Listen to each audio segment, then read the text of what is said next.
ஒரு சில மன்னர்கள் மட்டுமே ஆங்கிலேயனை எதிர்த்து களமிறங்கி இருந்தார்கள். அதிலே மிகவும் முக்கியமானவர் தான் ஹைதர் அலியும் திப்பு சுல்தான் அவர்களும்.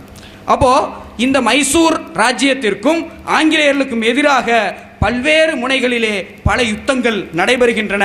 அந்த யுத்தங்களிலே 1767ஆம் ஆண்டு நடைபெற்ற யுத்தம் தான் முதல் மைசூர் யுத்தம் என்று சொல்லப்படக்கூடியது.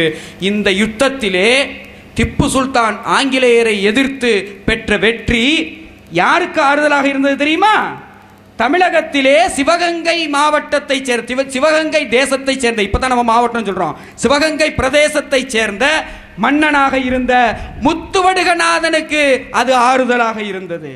ஏன்னா இவரை போன்ற சிறு சிறு பாளையக்காரர்களுக்கு மைசூர் வேங்கை திப்புவுடைய இந்த வெற்றி ஒரு ஆறுதலாக இருந்தது. ஏனென்றால் மிகப்பெரிய மலை என்று அனைவரும் பயந்து கொண்டிருந்த நேரத்திலே வெற்றி கொள்ள முடியும் என்ற தன்னம்பிக்கையை தந்தவன் தான் தீரன் திப்பு சுல்தான் அவர்கள். அந்த தன்னம்பிக்கை மைசூர் இந்த சிவகங்கையுடைய மன்னருக்கு வருகின்றது. சிவகங்கையுடைய மன்னர் முத்துவடுக பாண்டியனும் ஆங்கிலேயரை எதிர்த்து களம் காண்கிறார். கப்பம் தர முடியாது என்றார். களம் காண்கிறார். களத்திலே வீரமரணம் அடைகின்றார். களத்திலே வீரமரணம் அடைகின்றார். இந்த வீரமரணத்திற்கு முன்னுதாரணம் திப்பு சுல்தான். அதற்கு பிறகு அந்த முத்துவடுக பாண்டியனுடைய ஃபேமிலி அதோடு இருந்து விடவில்லை. அவருடைய குடும்பம், அவருடைய மனைவி வேலுநாச்சியார், அவருடைய மனைவி வேலுநாச்சியார் தலைமையேற்கிறாங்க.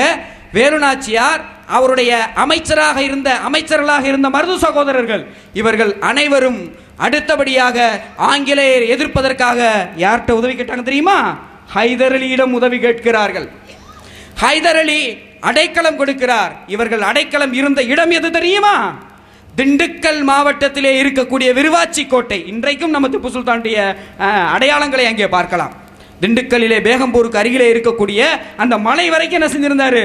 திப்பு சுல்தான் தன்னுடைய கட்டுப்பாட்டிலே வைத்திருந்தார். தமிழகத்திலே இருக்கக்கூடிய திண்டுக்கல்லிலே விருவாச்சி கோட்டையிலே வேலுநாச்சியார், சிவகங்கையுடைய ராணி வேலுநாச்சியாருக்கும் அதே போன்று மருது அமைச்சர்களாக இருந்த மருது சகோதரர்களுக்கும் அடைக்கலம் கொடுத்தார். ஒரு நாள் 2 நாள் இல்ல, 8 வருடங்கள் அடைக்கலத்திலே இருக்கிறார்கள். அப்ப எந்த அளவிற்கு தன்னுடைய ஆட்சிக்கு கீழே இருக்கக்கூடிய ஒரு அடைக்கலத்திலே இருக்கக்கூடிய மன்னர்களை பாதுகாத்திருப்பார்கள் என்பதை நாம் புரிந்து கொள்ள வேண்டும். அப்ப இந்த அளவிற்கு ஒரு விடுதலை வேட்கையை தான் ஏற்படுத்தியது மட்டுமல்லாமல் யாரெல்லாம் விடுதலை வேட்கையோடு இருக்கின்றார்களோ அவர்களை உற்சாகப்படுத்தி பாதுகாப்பு அளித்தவர் தான் ஹைதர் அலியும் அவருடைய மகன் திப்பு சுல்தான் அவர்களும் என்பதை நாம் புரிந்து கொள்ள வேண்டும். அதே போன்று யுத்தங்கள் தொடர்கின்றன. 2வது மைசூர் யுத்தம் வருகின்றது. 1780 பொலிலூர் என்ற இடத்திலே வில்லியம் பெய்லி என்று சொல்லக்கூடிய ஆங்கிலேய தளபதி திப்பு சுல்தானிடம் சரணடைகின்றான். அந்த அளவிற்கு ஆங்கிலேயர்கள் சரணடைவது என்பது அது திப்பு சுல்தானின் ராஜ்யத்திலே மட்டும்தான் சரணடைகிறார்கள். அதற்கு அடுத்தபடியாக 1781 சர் அயர்கூட் என்று சொல்லக்கூடிய ஒரு படைத்தளபதி, ஆங்கிலேய படைத்தளபதி ஆற்காட்டிற்கு வருகிறான். ஆற்காட்டிலே வந்து ஆற்காட்டையே துவம்சம் செய்கின்றான். ஆற்காட்டிலே பல அட்டூழியங்களை செய்கின்றான். எந்த அளவுக்கு அப்படின்னா, அதனை தொடர்ந்து சிதம்பரத்திலே இருக்கக்கூடிய நடராஜர் கோவில் என்ன செய்யறான்? கொள்ளையடிப்பதற்கு முற்படுகிறான். ஆங்கிலேயன் சிதம்பரம் நடராஜர் கோவிலை கொள்ளையடிப்பதற்கு முற்பட்ட போது அவர்களிடமிருந்து கோவிலை சுற்றி பாதுகாப்பு வளையமாக நின்று ஆங்கிலேயரிடமிருந்து சர் அயர்கூட் என்ற ஆங்கிலேய தளபதியுடைய அந்த கொள்ளை கூட்டத்திடமிருந்து சிதம்பரம் கோவிலை பாதுகாத்தது திப்பு சுல்தானின் படைகள் சகோதரர்களே. இப்படி மாற்று சமூகத்தை சேர்ந்தவர்களுக்கும் அவருடைய வழிபாட்டு தலங்களுக்கும் பாதுகாப்பு அளித்தவர் தான் யாரு? திப்பு சுல்தான். ஆனால் இன்னைக்கு எப்படி நடந்துகிட்டு இருக்குது? இன்றைக்கு முஸ்லீம்களுடைய வழிபாட்டு தலங்கள் இடித்து சூறையாடப்படுகின்றன. அதற்கு மிகப்பெரிய சாட்சி தான் பாபரி மஸ்ஜித். பாபரி மஸ்ஜித் சங்க பரிவார்களால் சூறையாடப்படுகின்றது, தகர்க்கப்படுகின்றது. அதே போன்று சமீபத்திலே முஸ்லீம்கள் மீது இது போன்ற ஒரு குற்றச்சாட்டுகள், கோவிலிலே குண்டு வைப்பவர்கள், கோவிலை தகர்க்கக்கூடியவர்கள் என்று சொல்லி பொய்யான குற்றச்சாட்டுகளை இந்த சங் பரிவார்கள் பரப்பிவிட்டுக் கொண்டே இருக்கின்றார்கள். ஆனால் முஸ்லீம்கள் எப்படிப்பட்டவர்கள்? வெள்ளை ஏகாதிபத்தியத்திடமிருந்து சிதம்பரம் நடராஜர் கோவிலை பாதுகாத்தவர்கள் முஸ்லீம்கள் என்பதை வரலாறு பதிந்து வைத்திருக்கின்றது. உங்களுக்கெல்லாம் தெரியும், நீங்கள் பேப்பரில் படிச்சிருக்கலாம். கடந்த வாரம் மதுரையிலே ஒரு சம்பவம் என்ன அப்படின்னா, ஏப்ரல் 28, 29 வந்து மதுரையில் வந்து தாமரை சங்கமம் என்ற பெயரிலே ஒரு மிகப்பெரிய தோல்வி மாநாட்டை நடத்துவதற்காக பாரதிய ஜனதா கட்சி காத்து கொண்டிருந்தது. அந்த தோல்வி மாநாடும் தள்ளி போயிடுச்சு. என்ன காரணம் அப்படின்னா மழை பெய்தது. மழை பெய்து அவர்களுக்கு ஒரு சாதகம். ஏன்னா உளவுத்துறை கொடுத்த ரிப்போர்ட்டை 800 பேர்லேருந்து 1500 பேர் தான் அந்த மாநாட்டுக்கு வருவாங்க அப்படின்றது. அந்த அளவுக்கு இருக்கக்கூடிய அந்த தோல்வி மாநாடு வந்து அவர்களுக்கு வந்து மழை வந்ததுனால ஒரு சந்தோஷம். அப்போ இந்த மாநாட்டை எப்படியாவது பிரபலப்படுத்த வேண்டும் என்பதற்காக சமீபத்தில் அதுக்கடுத்து ஒரு செயல் நடந்தது. ஏப்ரல் 29 மதுரையில் அண்ணாநகர் பகுதியிலே ராமர் கோயில் சொல்லி ஒன்று இருக்குது, ஒரு சின்ன கோயில். அந்த கோயிலுக்கு பக்கத்தில் உள்ள சைக்கிள் நிப்பாட்டியிருந்த சைக்கிளில் யாரோ ஒருத்தவங்க வந்து குண்டு வச்சுட்டாங்களாம். அந்த குண்டு வெடித்து விட்டுதான். வெடித்ததில் வந்து கேரியர் கூட சேதமாகலை. வெடித்ததில் கேரியர் கூட சேதமாகலை. ஆனால் அதனை பத்திரிகைகள் பெரிய அளவுக்கு பூதாகரப்படுத்திட்டாங்க. இது எப்படிப்பட்ட சூழல் தெரியுமா? மதுரையிலே இப்பொழுது திருவிழா நடந்து கொண்டு இருக்கின்றது. அதாவது மதுரையில் வந்து அழகர் திருவிழா என்று சொல்வார்கள், கள்ளழகர் திருவிழா என்று சொல்வார்கள். அந்த கள்ளழகர் திருவிழா வந்து கிட்டத்தட்ட வந்து ஒரு மாதமாக நடக்கும். அதில் வந்து ஒரு முக்கியமான பகுதி இப்போ நடந்துக்கிட்டு இருக்குது சமீபமாக, ஒரு வாரமாக. அந்த திருவிழாவில் வந்து ஒரு மிகப்பெரிய பதட்டத்தை ஏற்படுத்த வேண்டும் என்ற அடிப்படையில் இந்த மீடியாக்கள்லாம் இந்த வேலையை செய்கிறாங்க. இதற்கு பின்னணியில் இருந்தவர்கள் நிச்சயமாக முஸ்லீம்களாக இருக்க மாட்டார்கள், சங்க பரிவார்களாகத்தான் இருப்பார்கள். ஏன் அப்படின்னா அவங்க தான் இந்த நாட்டில் வந்து பல்வேறு குண்டுவெடிப்புகளை நிகழ்த்தி இருக்கின்றார்கள்ன்றத பல்வேறு உண்மைகள் இப்பொழுது வெளியே வந்திருக்கின்றன. சம்ஜோதா குண்டுவெடிப்பிலிருந்து, மாலேகான் குண்டுவெடிப்பிலிருந்து, நந்தித் குண்டுவெடிப்பிலிருந்து, ஹைதராபாத் மக்கா மஸ்ஜித் குண்டுவெடிப்பிலிருந்து பல்வேறு குண்டுவெடிப்பு. ஏன் தமிழகத்திலே தென்காசியிலே குண்டுவெடிப்பை நிகழ்த்தது யார்? இந்து முன்னணி கயவர்கள். அப்போ இவர்கள் தான் ஒன்று அங்கே வரக்கூடிய பக்தர்களை வந்து கலவரப்படுத்தணும். நம்பர் 2, ரெண்டாவது வந்து அதனுடைய பத்திரிகை செய்தியுடைய மெயினான தலைப்பு என்ன தெரியுமா? அத்வானி வருகையின் ஒரு வாரத்திற்கு முன்பாக மதுரையிலே குண்டுவெடிப்பு.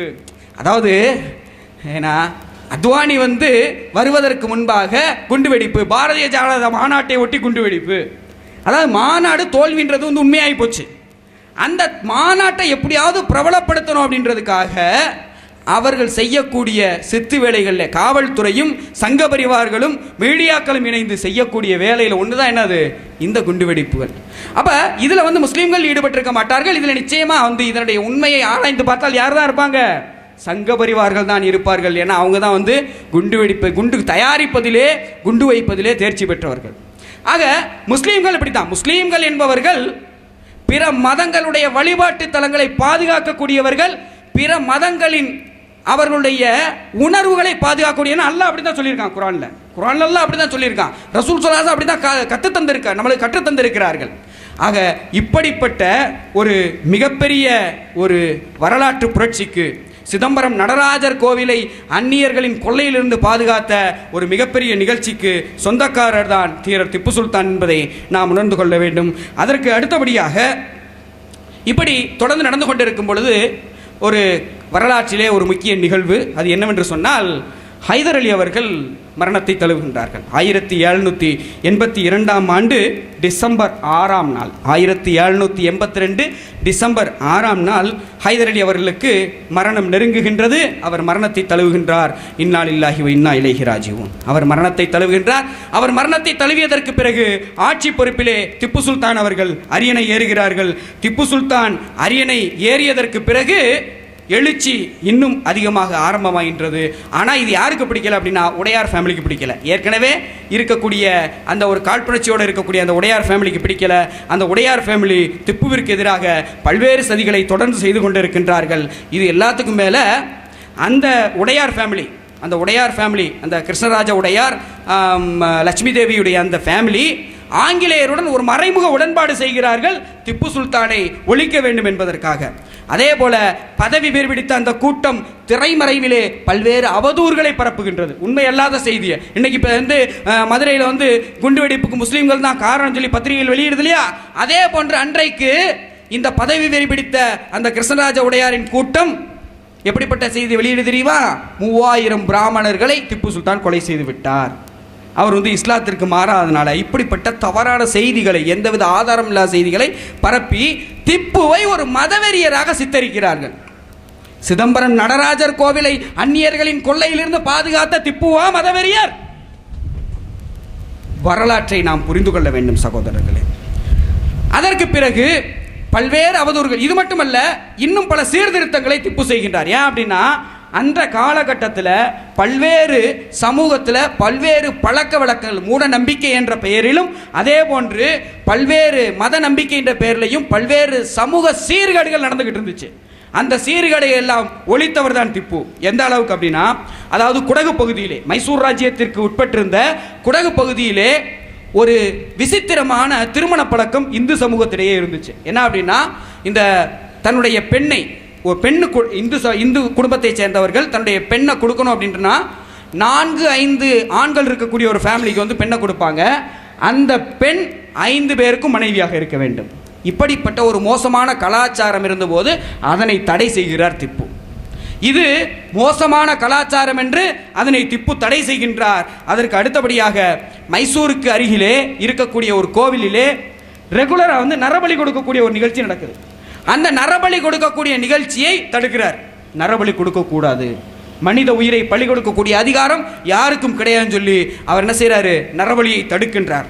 அதற்கு அடுத்தபடியாக அது மட்டுமல்லாமல் பல்வேறு கோவில்களிலே, மைசூர் ராஜ்யத்திற்கு உட்பட்ட பல்வேறு கோவில்களிலே தேவதாசி முறை இருந்து வருகின்றது. தேவதாசி முறை என்று சொன்னால் இன்னைக்கு இருக்கக்கூடிய ரெட் லைட் ஏரியா, இன்னைக்கு வந்து ரெட் லைட் ஏரியா இருக்கு இல்லையா, சிவப்பு விளக்கு பகுதிகள், விபச்சார அழகிகள் இருக்கக்கூடிய, விபச்சாரம் நடைபெறக்கூடிய சிவப்பு விளக்கு பகுதிகள், அன்றைக்கு தேவதாசி என்ற பெயரிலே இறைவனின், அவர்கள் யாரை இறைவன் என்று நம்புகின்றார்களோ அந்த இறைவனின் ஆலயத்திலே நடந்து கொண்டிருக்கின்றது. மாற்று மதத்தினர் யாரை இறைவன் என்று அவர்கள் நம்பிக்கை கொள்கின்றார்களோ அந்த அவர்களுடைய இறைவனின் ஆலயத்திலேயே என்ன செய்து இந்த தேவதாசி முறை, இந்த கலாச்சாரம் இருக்கும்போது அதை தடை செய்தவர் தான் திப்பு சுல்தான். அது மட்டுமல்ல, இன்றைக்கு முடியவே முடியாது என்று அனைவரும் சொல்லிக் கொண்டிருக்கக்கூடிய பூரண மதுவிலக்கு, இன்னைக்கு மதுவிலக்கு பண்ண முடியாது அப்படின்றாங்க. ஆனால் அந்த பூரண மதுவிலக்கை கொண்டு வந்தவர் திப்பு சுல்தான். மைசூர் ராஜ்யம் முழுவதும் பூரண மதுவிலக்கு கொண்டு, ஏன்னா இந்த குடி தான் என்னது எல்லாத்துக்குமே காரணம், இந்த குடி தான் எல்லாத்திற்குமே காரணம், எல்லா தவறுகளுக்கும் மூல காரணம் இந்த மது. ஆனால் இன்னைக்கு தமிழக அரசாங்கம் என்ன செய்யுது, அரசாங்கமே சாராயத்தை விற்கிது, இந்த மதுவை அரசாங்கமே விற்கிறது. அரசாங்கத்தில் அதில் ஒரு வேடிக்கையான ஸ்டேட்மெண்ட், இந்த அதிமுக அரசாங்கம் ஆட்சிக்கு வந்தவுடன் வந்த ஸ்டேட்மெண்ட்டில் ஒரு முக்கியமான ஸ்டேட்மெண்ட் என்ன தெரியுமா, அதாவது இலவச திட்டங்களை செயல்படுத்த, அவங்க ஆட்சிக்கு வரும்போது சொன்னாங்கல்ல, நாங்கள் வந்து ஆட்சிக்கு வந்தால் இதை தருவோம் அதை தருவோம் சொல்லி இலவசமாக தருவோம் சொன்னாங்க இல்லையா, அந்த இலவச திட்டங்களை செயல்படுத்த வேண்டும் என்று சொன்னால் மதுபான விற்பனையை அதிகப்படுத்த வேண்டும், டாஸ்மாக் கடைகளை அதிகப்படுத்தணும். அதாவது நம்முடைய கையை வைத்து என்ன செய்யறது, நம்முடைய கண்ணை குத்தக்கூடிய இந்த அளவிற்கு மோசமாக இன்று தமிழகத்திலே இருந்து கொண்டிருக்கின்றது. ஆனால் அன்றைக்கு நடைமுறைப்படுத்த முடியாது என்று சொல்ல அதனை நடைமுறைப்படுத்தி காட்டியவர் தான் தீரர் திப்பு சுல்தான் அவர்கள்.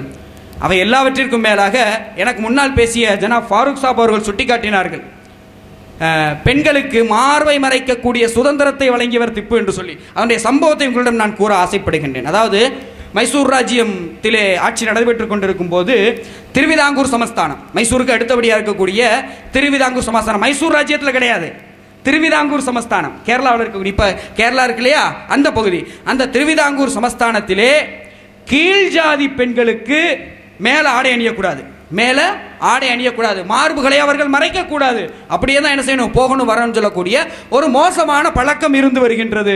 அந்த மோசமான பழக்கம் இருந்து வருவதை அறிந்த திப்பு திருவிதாங்கூர் சமஸ்தான மன்னருக்கு கடிதம் எழுதுகின்றார். இது ஒரு மோசமான கலாச்சாரம், இது அவர்களுடைய உரிமையை மானத்தை இழக்க வைக்கக்கூடிய ஒரு செயல். ஆகவே உடனடியாக அவர்கள் மார்பை மறைக்கக்கூடிய சுதந்திரத்தை கீழ்ஜாதி பெண்களுக்கு வழங்க வேண்டும். அப்படி நீங்கள் வழங்க தவறினால் நான் படையெடுத்து வந்து அதை வழங்க வைப்பேன் அப்படின்னு சொல்லி என்ன செய்யறாரு, கடிதம் எழுதுகின்றார். வேற யாருக்காவது இந்த தெம்பு இருக்குமா, வேற யாருக்காவது இந்த துணிச்சல் இருக்குமா? வேறு ஒரு பிரதேசத்தில் கலாச்சார சீர்கேடு நடக்கின்றது. எனக்கு முன்னால் பேசிய இமாம் அவர்கள் சுட்டிக்காட்டினார்கள் கலாச்சார சீர்கேடுகளை பற்றி. அந்த கலாச்சார சீர்கேடு அதனை தடுத்து நிறுத்த நான் படை நடத்தி வருவேன் சொல்லி என்ன செய்யறாரு தீரர் திப்பு சுல்தான் சொல்றாரு. இவருடைய கடிதத்தை பார்த்தவுடன் அவர்களுக்கு அந்த மார்பை மறைக்கக்கூடிய சுதந்திரத்தை திருவிதாங்கூர் சமஸ்தான ஆட்சியாளர் கொடுக்கின்றார். அந்த அளவிற்கு திப்பு சுல்தான் அவர்கள் சமூகத்திலே மாபெரும் புரட்சியை ஏற்படுத்துகின்றார்கள். அருமைக்குரிய சகோதரர்களே, இது மட்டுமல்ல, இவ்வாறு தொடர்ந்து பல்வேறு புரட்சிகளை சமுதாயத்தில் இருக்கக்கூடிய